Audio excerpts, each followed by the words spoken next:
Decorated trees, holiday decor, festivities, and tasty treats are all around this time of year. This could be the most wonderful time of the year for most dogs, and for others, a nightmare. Not every dog loves fresh indoor trees that they can't pee on or eat. And many dogs are confused by the animated and noisy decorations that seem to want to torture them as they pass by.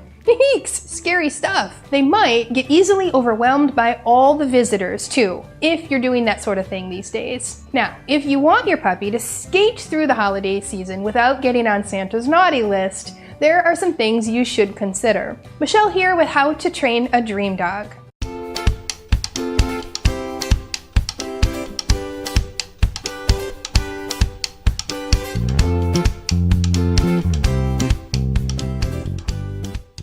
Before we begin, be sure to hit that like button to let me know you're watching, and the subscribe button so you never miss a newly released lesson. Now, your puppy probably won't have enough impulse control just yet to leave all those goodies alone. They won't know that they aren't supposed to tear fun-looking decorations off the Christmas tree, or that they should leave all the other holiday decorations alone. We can certainly teach them commands like leave it and drop it, but keep in mind, you can't call these cues out and expect your puppy to follow and understand without a lot of practice, or what I like to call pre-training or dress rehearsals. This means we have to set aside time to conduct training sessions before the big show happens. Now, the big show could be when the tree is up and fully decorated, or guests come over for a visit. That's not the time to start working on skills like this. We have to work on these things ahead of time. We always start with determining what we want the final outcome to be, and then teaching the dog the right behavior before we actually call a behavior anything, and way before we use it as a command. For more information on this training process, you may want to consider the free Better Puppy Behavior Workshop. The link to join the workshop is in the description below this video. Now, your pup may not know commands like leave it and drop it just yet, so it will be important to manage the environment until training gets rolling. This means you may need to put a puppy pen around the tree or gate off rooms with too many breakables. Management of the environment is huge when there's a puppy in the home. We limit space for all puppies until they are trustworthy. Now, trustworthy really means they know not to chew and destroy and won't have accidents in that space. If you're just starting out with your brand new puppy, maybe you need some potty training tips and a way for your puppy to signal to you when they need to go out. The free New Puppy Starter Kit can also be found in the description below this video. You'll find tons of valuable new puppy training tips in there and lots of great resources like a sample puppy schedule, a potty chart, and so much more. Okay, so not only do we need to protect the tree and the decorations, but most importantly, we need to protect your puppy. This means we need to keep certain foods and even popular seasonal plants away from your puppy. Now, if you're anything like my family, you love to bake and eat all sorts of tasty treats, especially around the holidays. It seems as though the counters are going to be full of all sorts of tasty snacking options throughout the months between November and January. However, those delicious cookies and the cheese trays and the nuts, they can all pose a serious problem for your dog if they get sneaky enough to jump up and help themselves. So make sure your dogs are kept out of the kitchen by gating off that area, or keeping them in their crate while you can't guard the prized Pizzelle cookies calling your dog's name from the counter. You may need to crate your pup when company comes over, or it gets to be too much for your pup to handle. Now, you can check out this video here, all about crate training. Alright, now keep the counters as clear as possible to avoid tempting your dog to get into trouble. Don't forget those chocolate chip cookies are loaded with hazardous ingredients for our dogs, such as chocolate and baking soda. Not to mention large amounts of sugar, which is very unhealthy for dogs. Fatty and spicy foods and foods cooked with bones are also a big no-no for dogs, so keep them secured and locked away. Dogs should not be chewing on cooked bones as they splinter and break off. They can easily become lodged in your dog's throat and digestive system. If you need to, make sure you use a gate to close off a room so your pup doesn't get in trouble. You see a trend here? This gate here is my absolute favorite because pups can't climb it. If you plan to have a family and friends over during the holiday season, Keep in mind, this can be an overly anxious time for your puppy. If their meet and greet manners aren't up to par, revisit or introduce some basic manners training, which can be found in our online puppy training course called 30 Days to Puppy Perfection. You can find the link to that below this video in the description. Now, make sure the extra exuberant jumpers are on a leash when anyone comes in the door. This is so that no one ends up knocked to the floor or your dog doesn't bolt out the door when guests arrive. Having family over should be a great time spent together, but can put a nervous dog much more over the edge. Most dogs take a little extra time to get used to strangers, and if your dog doesn't see most of these guests on a regular basis, to your dog, they are considered a stranger, and your dog will need extra time to feel more comfortable around them. You can make a positive association with each guest coming in by rewarding your dog for good behavior and telling your guests to ignore any jumping or barking or pawing behaviors. Only when your dog is calm and 4 paws are on the floor can your guests interact with your puppy. If they give attention to your pup while your pup is acting up, it's only reinforcing the behavior. Putting your dog in a quiet room with a Nylabone or a Kong filled with peanut butter, away from all the activity, might be a better option yet. You can also learn more about other Kong filler ideas here in this video. It's also always best to make sure your pup is well exercised both physically and mentally before guests come over. Drain out any pent-up energy so they don't explode when your guests arrive. You can take them for a decompression walk and provide canine enrichment activities to keep them busy and out of trouble. You can click here to watch the canine enrichment lesson.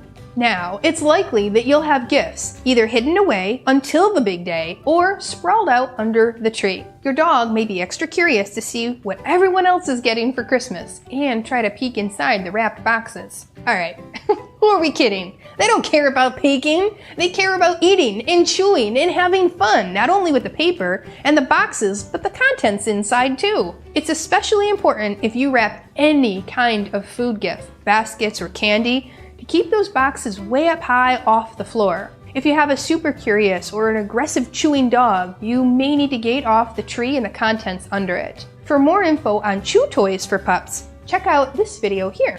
Many dogs don't understand that the items under the tree are not for them. Your dog's brain is thinking, oh, you put all these amazing gifts right at my level for me to enjoy? Alright, maybe some of those items under the tree or in the stocking are candy and gum. Yikes. Those often contain xylitol, and that is very toxic for dogs. This can literally kill your pup, so be sure to put all the food gifts as well out of your pup's reach as possible. Speaking of gifts under the tree, what do you typically put on your tree? Lights? Decorations? Tinsel? Alright, I have to share a really quick story with you. Get your tissues because this one doesn't have a happily ever after ending. I was talking about puppy safety in a class I was teaching years ago, and we were discussing how easy it is for a dog to chew the cords and singe their tongue. And then we also talked about how the stuffed toys and the blankets and the bedding can all become blockages if the dog eats them. I was just about done with a portion of the lesson when a student's hand went up. I called on them, and what they told us left everyone in tears. They shared with us that they didn't crate their first dog, but instead let them roam free. They certainly weren't going to make the same mistake twice with their new dog. And this student went on to tell us that their dog had eaten the tinsel off the Christmas tree. They didn't realize that it had happened or that something was wrong until their dog went a day or so without eating and barely wanted to drink. At first, it didn't seem like anything was wrong, but then they started to panic and they rushed their dog to the emergency vet a day or so later. It was determined that it was too late. The tinsel had not only become lodged in the dog's digestive system, but it got twisted around the intestines. It had tied off flow and caused irreversible blockage that forced the owners to make a very hard decision to let the dog go. There wasn't anything the vet could do. The damage was already done. They made the entire class promise they would crate their dogs when they weren't home or couldn't keep their eyes on them, and to never use tinsel on the tree again, so another dog or a family didn't have to go through that same thing. This was one of the saddest classes I had ever taught. It sure put a damper on the remainder of the class. So Please don't use tinsel if you have a puppy or even a kitten in the home. Our pets don't understand the dangers of the decorations. They just see them as something fun to play with. While we're at it, keep the mistletoe and the holly out of the house too. These can cause your dog to become very sick if ingested. Alright, something else to consider? Maybe you burn candles in your home around the holidays or year-round. Candles can easily get knocked over with a rambunctious puppy around. They may contain chemicals that can cause allergies and even sickness in your dogs. Besides, your dog's sense of smell is about 40 times stronger than yours, so that candle scent is sending your dog's nose into extreme overdrive, and they don't like it very much. Okay, we've talked about things related to taste and sight and smell, and now it's time to talk about sounds that can be super scary around the holidays. Oftentimes, people like to celebrate with loud noises and music and fireworks. Some dogs are super sound sensitive. Even the littlest noises can set them off and scare them. The scary sounds freak many pups out and send them into panic when they are let out for potty breaks. The pups get a little bit disoriented, so fear and the flight response kick into high gear, making an otherwise obedient dog run away from home, unable to come back on command. Here are the top tips to help calm your pup and prepare them for the big booms. Alright, let's prepare your pup. Number 1.